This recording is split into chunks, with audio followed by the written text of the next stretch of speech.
안녕하세요.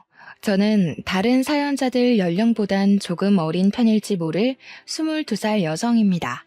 제가 가진 사연이 과연 수많은 아픈 사연들 틈에 끼워도 되는 건가 싶은 걱정은 했지만 고민 끝에 한번 적어보게 되었습니다. 제가 얼마 전 우연히 컴퓨터를 하다가 한 라디오 사연을 듣게 되었는데요. 하나의 사연을 시작으로 꼬리에 꼬리를 물듯 여러 가지 사연을 접해보았어요. 몰랐는데 세상에는 정말 다양한 고통을 겪고 새 삶을 살고 계신 분들이 많다는 걸 실감했습니다. 이 넓은 세상에서 저만 힘든 것은 아니라고 생각했지만 제가 제일 힘든 줄 알고 살았었는데 사연들을 새벽 늦게까지 듣고 나서는 제가 우물 안에 개구리적 생각을 하고 있단 걸 깨우쳤어요. 라디오 사연들에는 주로 결혼 생활이나 가족 갈등 등이 많던데 저는 그런 류의 이야기가 아니라서 사연을 올려봐야겠다는 생각조차 해본 적이 없었습니다. 그런데 한날 저와 비슷한 경험을 하신 분의 사연을 들었고 그 계기로 지금 컴퓨터를 켜게 되었죠. 언젠가 세상에 공개될 제 글도 많은 관심을 받았으면 좋겠네요. 지금부터 아직 세상은 아름답고 살만하다는 걸 느꼈던 그날의 기적을 이야기해 보도록 하겠습니다. 저는 태어났을 때부터 단 한 번도 금전적으로 여유롭게 살아본 적이 없었습니다. 제 부모님도 가난을 되물림 받은 입장이라 늘 대출 빚에 쫓기듯 살고 있었어요. 그 사이에서 저와 남동생이 태어났으니 삶을 궁핍할 대로 어려웠죠. 고작 2명이 쓸 수 있는 침대에서 4사람이 잤다고 말을 한다면 제 사정이 조금 실감나실지 모르겠어요. 저희 식구의 빚과 더불어 경제 능력이 없는 조부모님 빚까지 부모님이 해결해야 했기에 가세가 기울어가는 건 어찌 보면 당연한 순리였습니다. 그럼에도 저희 부모님은 굴하지 않았고 저희 남매에게 짜증 한 번 내지 않은 좋은 분들이었어요. 부모님은 자기들이 굶는 한이 있더라도 저와 남동생만큼은 밥 한 숟갈이라도 더 먹이며 굶주리지 않게 해주었습니다. 어릴 때는 부모님이 마냥 양보해주는 음식을 생각 없이 홀랑 먹고 그랬어요. 그런데 부모님이 스스로 먹을 것을 포기하고 저희 남매에게 넘긴다는 걸 알고부터는 제가 거절했던 걸로 기억합니다.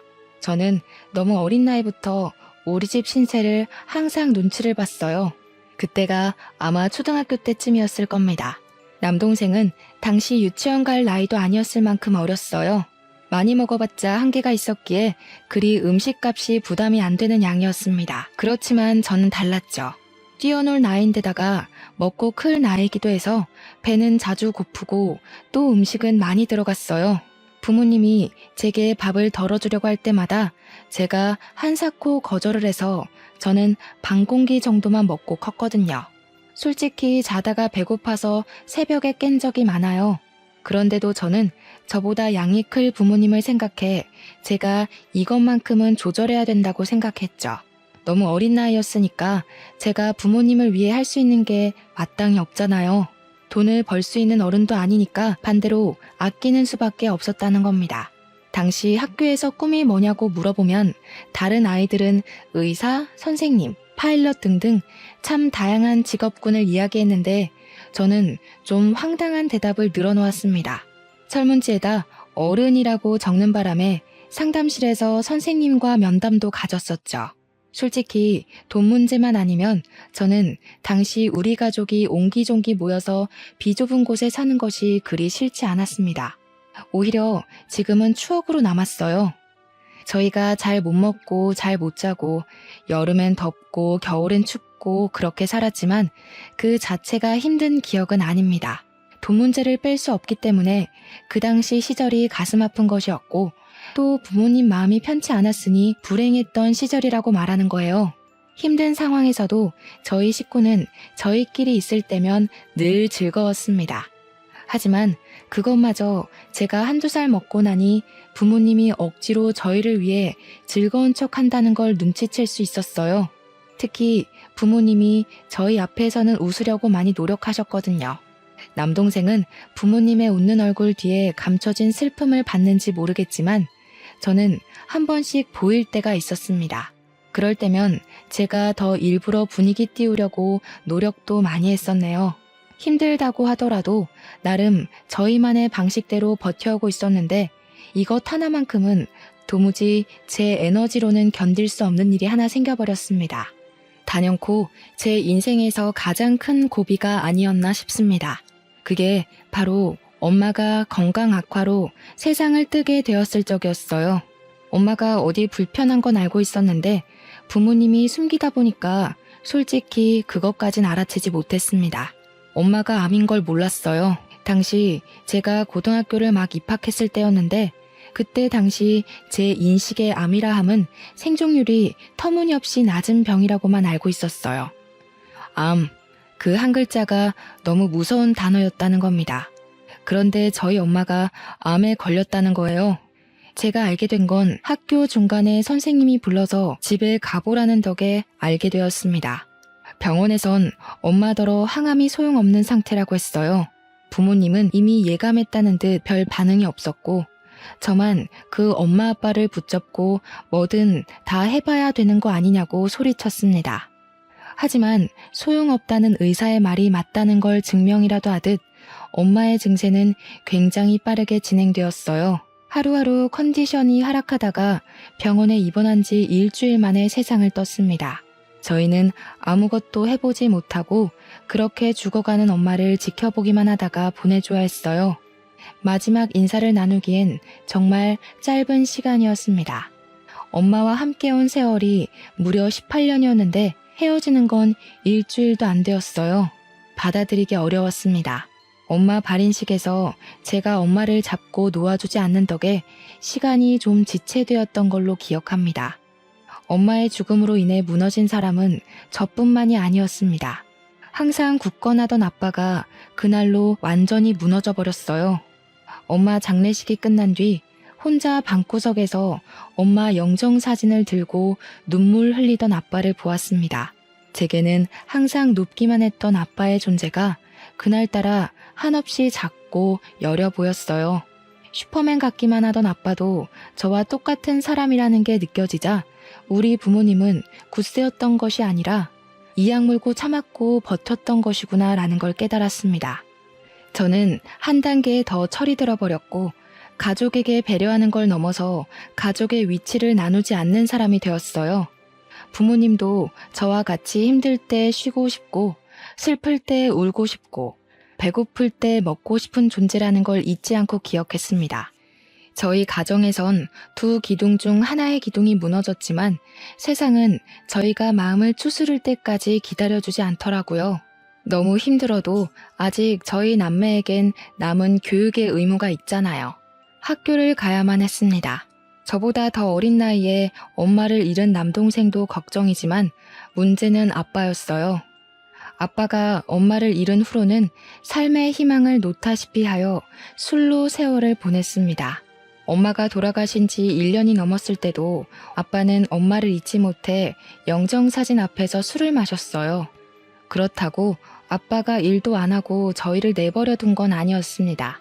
일용직이나 1급을 받을 수 있는 막노동을 하면서 퇴근길에 술을 사와 매일 밤 취해서 잠이 들었어요.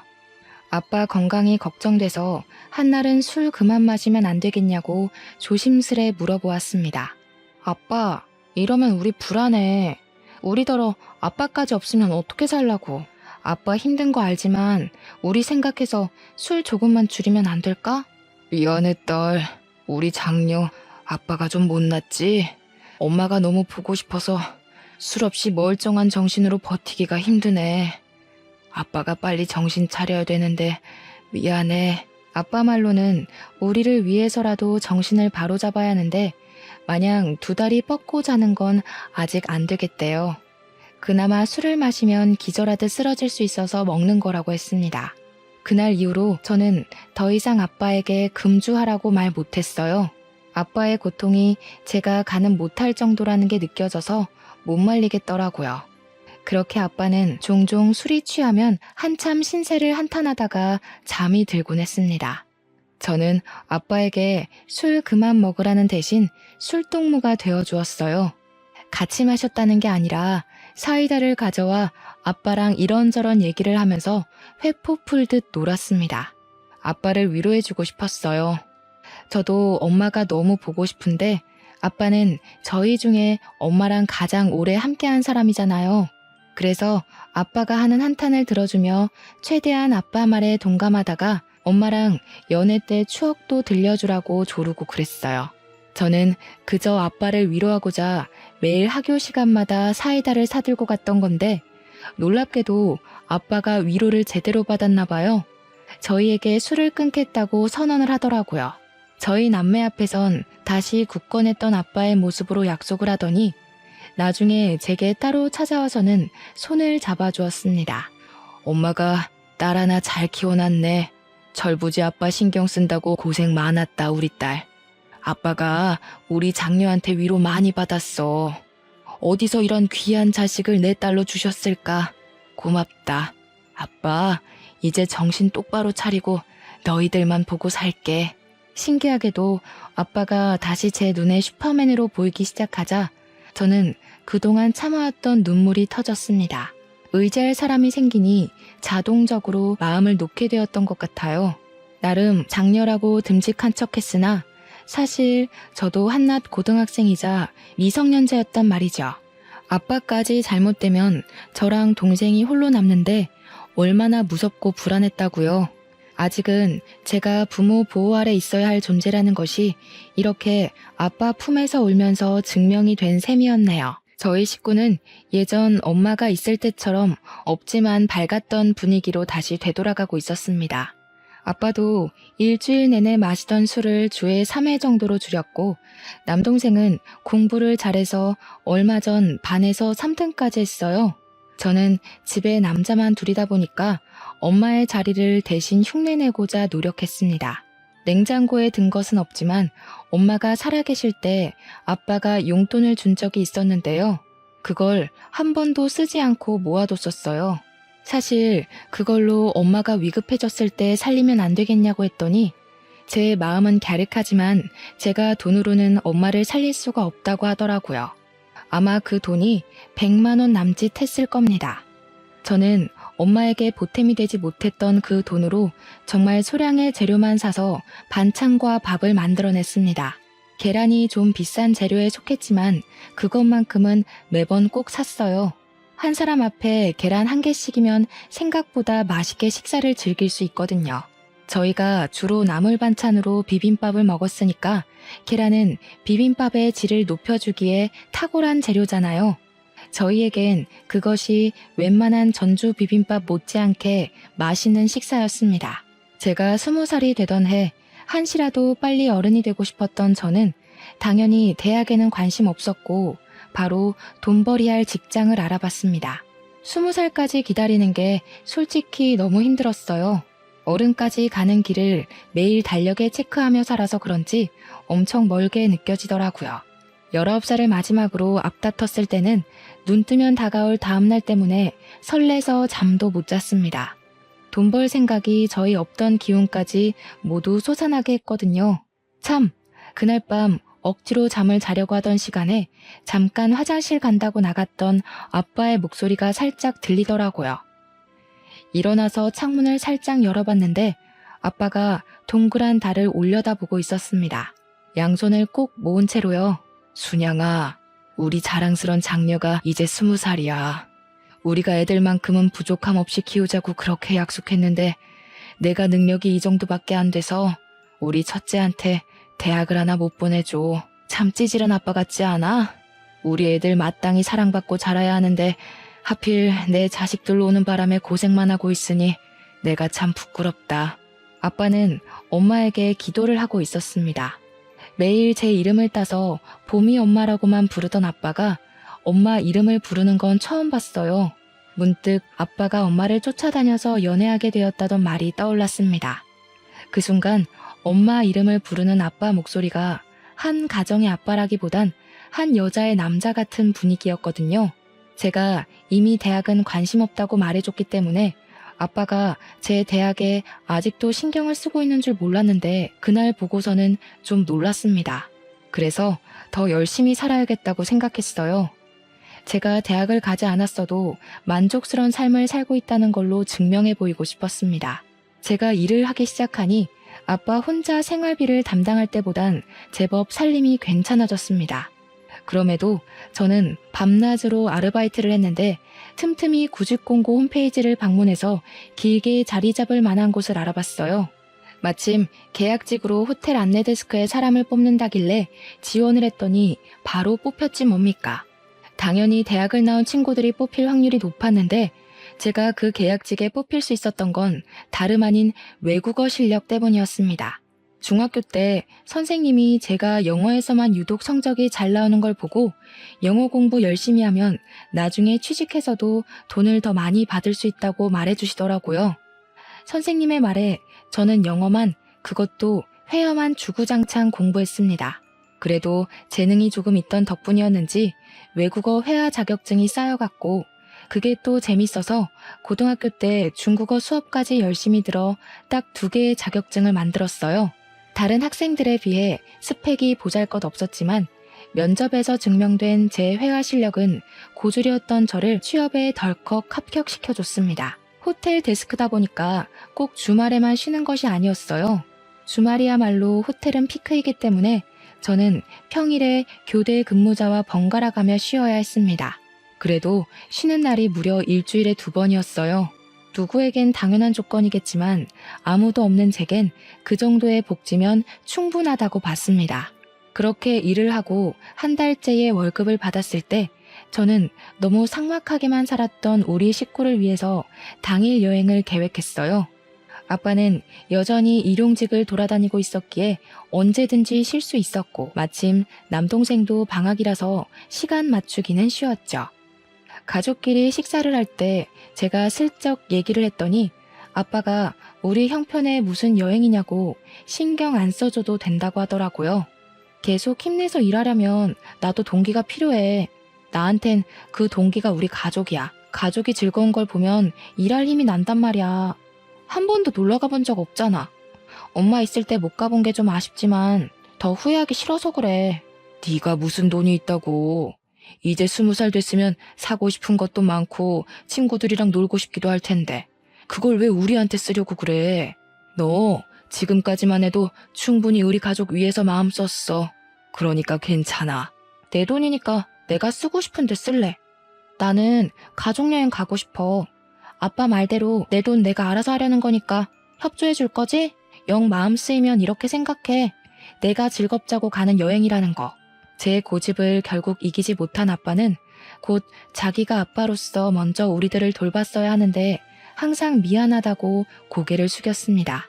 미안하면 여행 가는 거라고 했더니 아빠가 피식 웃더라고요.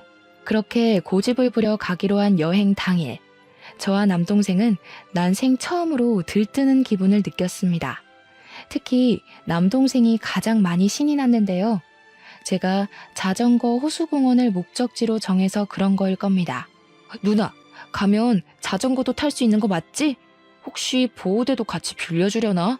없으면 나 친구 집에 자전거 있는데 친구가 보호대 안 쓴대. 그거 가져올까? 보호대도 안전모도 다 있대. 자전거 공원이라서 입장권만 내면 자전거 종류별로 원 없이 탈 수 있어. 거기 호수 끼고 한 바퀴 돌면 공룡 솜사탕도 판대. 남동생은 제 말에 신이 나서 빨리 가자고 새벽 대바람부터 재촉을 했습니다. 평소에는 가장 늦게 일어나는 녀석이 그날따라 제일 먼저 일어나서 저와 아빠를 깨웠어요. 원래는 저희 집에 자전거가 없어서 남동생이 자전거를 볼 일이 없었거든요. 그런데 친구들 자전거로 연습을 했는지 어느 순간부터 자전거 타령을 하더라고요.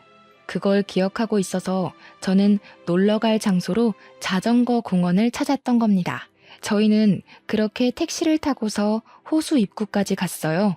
그곳에서 1.6km 정도는 더 가야 호수가 있는데 여기서부턴 도로가 없고 자전거를 타고 가야 된다고 해서 내렸습니다. 남동생은 여전히 들떠서 가장 빠릿빠릿 움직였어요. 저 빼고 아빠랑 남동생은 자전거를 탈 수 있었기 때문에 저는 아빠 뒤에 올라탔습니다. 그리고 저희 셋은 그대로 호수가 있다는 곳으로 달렸죠. 평일이라서 사람이 그렇게 많지 않아 더 좋았습니다. 그렇게 도착한 호수공원. 그곳에서 저는 평생 잊지 못할 경험을 하게 되었어요. 지금 생각해도 간 떨어지는 일이었네요. 만약 그날 제가 그곳 가지 않았다면 누군가는 가족을 잃은 아픔 때문에 무너지고 말았겠죠.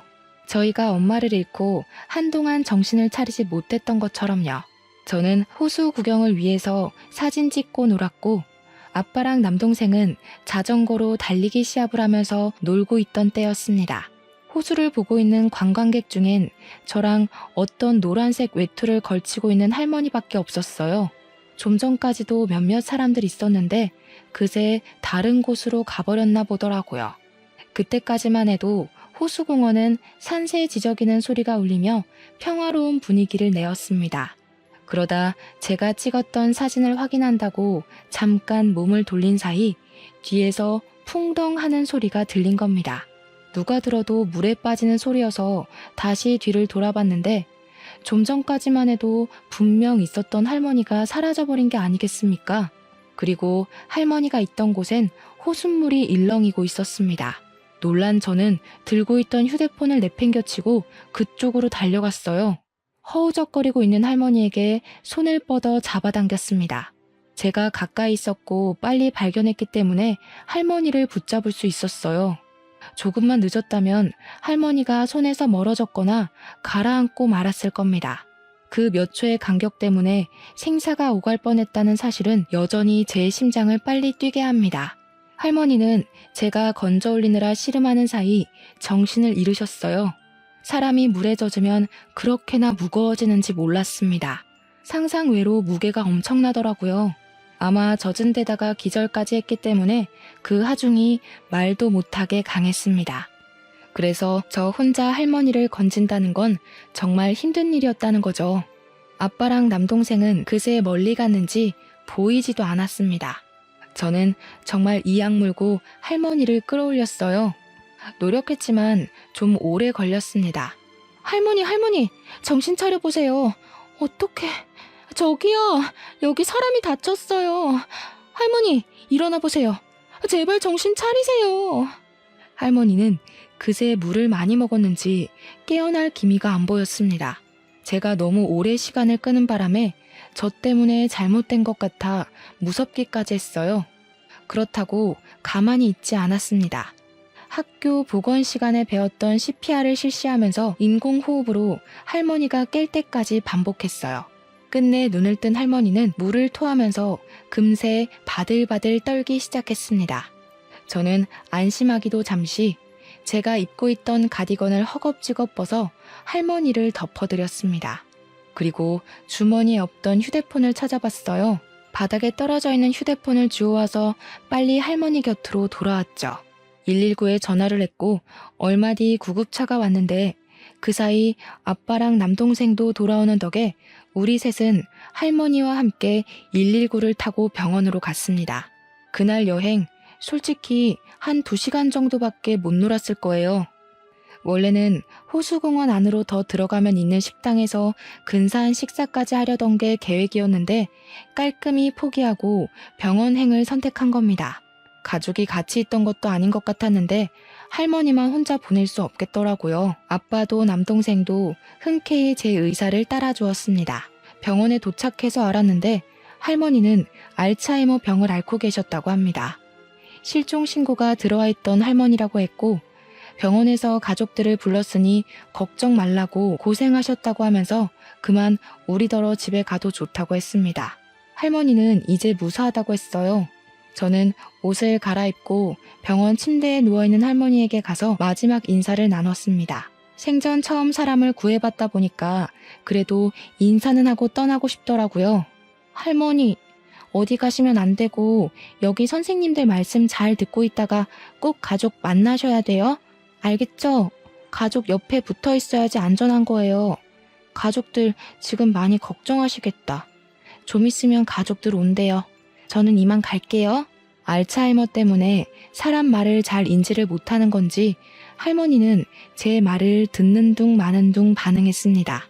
시간을 오래 지체할 여유가 없기 때문에 저는 손 한번 잡아주고 그만 돌아가려고 했어요. 그러나 그때 할머니가 잡은 손을 놓아주지 않더라고요. 그러면서 가지 말라고 딱 한마디를 하셨습니다. 아직 가족이 온 게 아니니까 할머니 식구들 올 때까지만 옆에 있어드리자. 할머니께서 너한테 많이 고마우신가 보다. 식구들한테 인사시켜주고 싶나 봐. 그렇잖아도 할머니가 또 사라질까봐 걱정되었던 저는 시원하게 제시해준 아빠의 제안에 마음 놓고 응했습니다. 이건 좀 뒤늦게 알게 된 사실인데 제가 할머니를 건지는 사이 저도 꽤 젖었더라고요. 그나마 병원이 따뜻했기 때문에 옷이 마른 후에 나가서 다행이었지 당시 계절이 초겨울이었던지라 그대로 밖에 나갔다면 빼도 박도 못하고 감기에 걸렸을 겁니다. 뒤늦게 생각난 가디건은 이미 못 쓸 정도로 망가져 있었어요. 그럼에도 저는 그걸 탈탈 털면서 챙겼습니다. 제게는 몇 개 없는 외투였거든요. 그렇게 얼마 뒤 할머니 가족으로 보이는 사람들이 도착했고 저희는 자연스레 뒤로 밀려나게 되었어요. 할머니 가족들은 꼬장꼬장했던 할머니와 다르게 다들 세련미가 잔뜩 묻어 있었습니다. 그 중에 우아하게 생긴 아줌마가 할머니 손을 잡고 계속 엄마 엄마 그렇게 부르더군요. 도대체 왜 자꾸 말도 없이 나가는 거예요? 내가 엄마 심심하지 말라고 사람까지 고용했는데 그 사람들한테는 왜 장난을 쳤어요? 아휴, 아니야. 그냥 이렇게 살아 돌아와 준 것만으로도 고마워요. 엄마, 어디 가면 안 돼 이제. 알았죠? 아무래도 아줌마가 할머니 딸인 듯 싶었습니다. 가족의 품을 찾은 걸 봤으니 저희는 그만 돌아가려고 했어요. 그런데 가족 중에 젊은 남자가 저희 앞으로 가로막고서 말을 걸어오더군요. 안녕하세요. 구급대원들에게 말씀 들었습니다. 저희 외할머니 구해줬다는 분 맞으시죠? 보니까 많이 젖으신 것 같은데 옷부터 저희 할머니 구해주신 것까지 따로 보상을 해드리려고요. 네? 아니에요. 무슨 보상이요. 뭘 이런 걸 보상을 받아요. 괜찮아요. 할머니 어디 나가지 않게 많이 신경 쓰셔야 될 것 같아요. 정말 위험할 뻔했거든요. 저희들의 대화에 아줌마가 저희를 돌아봤고 곧 젖어있는 저의 몰골을 보고서 금세 제게 다가와 손을 잡았습니다. 정말 고맙습니다. 우리 엄마가 어쩌다 그곳까지 갔는지 모르겠는데 엄마 실종되고 경찰도 못 찾고 있었거든요. 한 달이 지나도 소식이 없어서 집안 전체가 무너지고 있었어요. 그런데 아가씨가 우리 집안을 살린 거예요. 아줌마가 엄마를 잃어 집안 전체가 절망에 빠졌었다는 얘기를 들은 저는 과거에 저희 식구 모습이 떠올랐습니다. 저희 엄마도 선뜻 도와주는 누군가가 있었다면 혹시 괜찮지 않았을까 싶어서 문득 보고 싶더라고요. 그리고 그 아줌마는 남자가 했던 제안을 저희 가족에게 똑같이 제시하였는데요. 어떤 보상이라도 해주고 싶다고 제발 거절하지 말아달라고 하는 거 아니겠습니까? 이러지 마세요. 저 돈 받으려고 할머니를 구한 게 아니에요. 이러면 제가 다른 뜻 가지고 접근한 사람 같잖아요. 그런 의도 아니었다는 거 아니까 저희가 보상하겠다는 겁니다. 우리 엄마 목숨에 저희 식구뿐만 아니라 저희가 운영하는 사업장 식구들의 목숨도 달려 있었어요. 저 이렇게 아가씨 못 보냅니다. 그 집 식구 전체가 저희 가족을 붙잡고 놔주질 않아서 얼마나 난감했는지 모릅니다. 그냥 하는 소리면 이미 저희를 보내고도 남았겠죠. 이 사람들은 저희에게 꼭 연락을 달라고 안 하면 찾아가겠다고 하면서까지 진심을 보였어요. 그러면서 귀가하는 것도 친히 데려다 주는 거 있죠? 차에서 내려서 감사 인사를 했더니 보조석에 앉아있던 아줌마가 따라 내려서는 한 번 더 제 손을 꼭 잡더라고요. 꼭 연락해요. 이거 그냥 하는 소리 아니에요. 알겠죠? 내가 부담스러운 거면 아가씨가 구한 할머니가 주는 거라고 생각해요. 부탁할게요. 할 수 없이 저는 아줌마의 제안에 수긍을 했습니다. 안 그러면 안 보내줄 것 같았거든요. 그렇게 다시 일상으로 돌아갔고 저는 안내 데스크로서 할 일을 열심히 했어요. 제가 있는 안내 데스크는 예약을 담당하는 곳이 아니라 주차 관리나 호텔에 관한 층수별 위치, 내부 질의를 묻는 곳이었습니다. 바쁘진 않았고 어떻게 보면 인사하는 로봇 정도의 느낌이었네요. 여느 때와 같이 그날도 각도 신경 쓰며 고객들께 인사를 하고 있었습니다. 그런데 그곳에서 지난날 제가 구해줬던 할머니 딸인 아줌마를 보았어요. 예기치 못한 만남이라 놀라서 쳐다만 보고 있었는데 그 바람에 아줌마가 저한테 오는 것도 있고 인사를 깜빡했지 뭡니까. 뒤늦게 급히 고개 숙여 인사를 했더니 아줌마가 제법 서운한 표정으로 제게 말했습니다. 왜 연락 안 했어요? 제가 아가씨 연락만 하루 종일 기다렸는데. 뒷조사한 건 미안하지만 저한텐 아가씨가 그만큼 중요한 사람이라고요.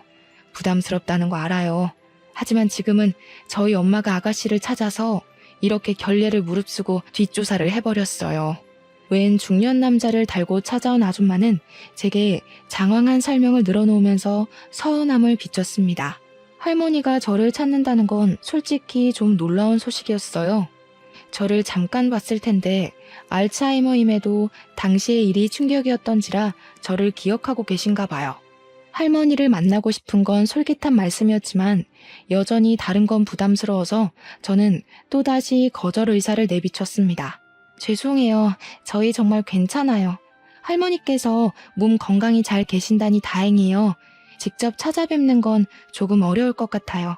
할머니께도 죄송하다고 전해주세요. 참 야무지고 욕심 없는 선량함이네요. 제 주위에는 욕망이 드글거리는 사람들밖에 없는데 드라마에서나 나올 법한 사람이 실제로도 있다는 게 놀라워요. 그래서 아가씨를 더 알아가고 싶어요. 아줌마한테 제가 굉장히 좋은 이미지인가 봅니다. 저희가 당시만 해도 얼굴 본 지 겨우 2번밖에 안 되는 사이였거든요. 그런데 저에 대해 얼마나 알고 계신다고 좋은 사람이라 보는지 모르겠더군요. 반감이 들었다기보다는 뭐든지 그냥 제가 보상받도록 설득하기 위한 게임 같았어요. 근무 시간이라 제 시간을 오래 뺏을 수 없던 아줌마는 퇴근 시간까지 저를 기다린다고 했습니다. 저와 같이 갈 데가 있다고 하더라고요.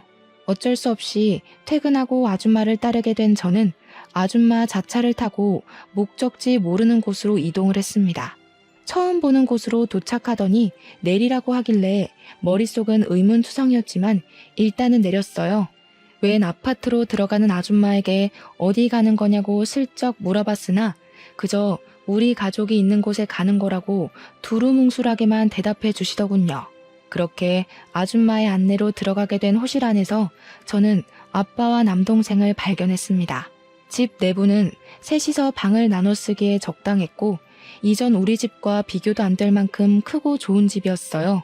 거실에 풀어져 있는 짐과 가족들을 보니 순간 아줌마가 데려온 이곳이 뭔지 예상이 되더라고요. 내 보답이에요. 우리 엄마 목숨에 비하면 정말 보잘것없는 보상이지만 그 외에 내 도움이 필요하면 언제든지 연락해요. 무슨 일이 있어도 아가씨 일이라면 내가 도울 거예요. 역시나 이 집을 저희한테 준다는 거 아니겠습니까? 남동생은 이미 신이 나 있었고 아빠도 겸연쩍어 했으나 좋아하는 티가 상당히 났습니다. 아줌마가 이렇게까지 하는 이유는 그저 제가 자신 엄마를 구해준 것만이 아니었어요. 자기가 이혼 소송 중에 있는데 호텔 오너였던 할머니가 사라지는 바람에 남편 쪽에서 자꾸 호텔 지분에 장난질을 하려 했다는 겁니다. 할머니가 살아있는 걸 밝혀야만 해결되는 문제였다고 했어요. 저 아니었다면 집안 망했을 거라고 하던 게 다 그 이유였던 겁니다. 이 집은 팔든 말든 아가씨 거예요. 우리 엄마 목숨 살리고 집안의 목숨까지 살렸으니 이렇게 담례를 하는 건 사회생활에서 당연하다고 생각해요.